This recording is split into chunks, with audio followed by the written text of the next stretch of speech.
है एक जहाँ पे मैं कुटिया बनाया हूँ उसके उसी जगह पे एक घटना हुई कि मैं धारणा ध्यान समाधि तुम ब्रह्म, धारणा ध्यान समाधि तुम ब्रह्म हाँ। पे मैं रात भर बोला, एक व्यक्ति सुन रहा था और वो उतरा। मुझे अद्भुत लगा कि इतना सरल है मूल तक पहुंचना, बस आपको पक्का करना है क्या चाहिए, और ये पक्का क्या चाहिए ये आपको पहुंचा देगा, ये आपसे काम करवा लेगा। मतलब आपको बस पक्का करना है, आपको कुछ करना ही नहीं है, बस आपको पक्का करना है और प्रकृति खुद करवा लेगी। ये आप थोड़ा मुझे समझाइए। समाधि के बाद में आप ये बोले तुम और उसके बाद में ब्रह्म, उसके बाद उसका मतलब क्या है? ये तुम जो बीच में आप बोला, तुम का मतलब है चाहे उसे आत्मा कह दो, ठीक है। अब मेरा में बोलने के लिए अब आत्मा उसे सीधा नहीं कह सकते क्योंकि उस स्थिति में व्यक्ति नहीं पहुंचा है तो भटक जाता है। उसे तुम कहो कि तुम्हारे तक तुम्हें पहुंचना है सब छोड़ के। तो धारणा ध्यान, जब आप धारणा बनाते हो कि मुझे ये चाहिए तो ध्यान उस पर घटित हो जाता है, ठीक है, ठीक है।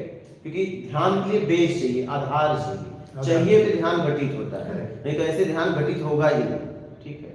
तो जैसे ही आप पक्का करते हो ये मुझे चाहिए, ध्यान घटित हो जाता है और फिर उसके बाद काम होने लगता है। धारणा ध्यान ध्यान फिर काम होने लगता है। काम होते होते एक समय ऐसा आता है कि या तो समझ गए या समझने के लिए कुछ नहीं है, तो वही समाधि की स्थिति होती है, ठीक है। समाधि की स्थिति में आप बहुत बहुत चाहे एक दिन रहो चाहे महीनों भी लग सकता है आपको, ठीक है।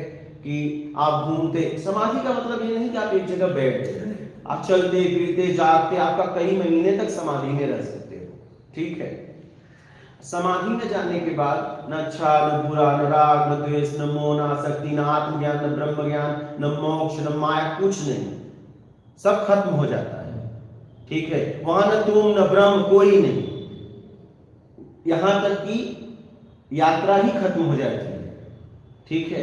खोजी खत्म हो जाता है, ये समाधि की स्थिति है। वो कहां जाएगा उसे खुद नहीं पता, वो कहां जाएगा इस पृथ्वी पर उसे खुद नहीं पता रहता। वो जा रहा है इधर, मुड़ जाएगा उधर, उसे कुछ नहीं पता। प्रकृति जहां लेके जाए वो चला जाता है, ये समाधि की स्थिति है। समाधि और उसके बाद समाधि में बहुत परीक्षाएं होती हैं, मैं आपको बता दूं, बहुत मतलब बहुत, वही साधक की आखिरी वो समय रहता है, बहुत मतलब बहुत।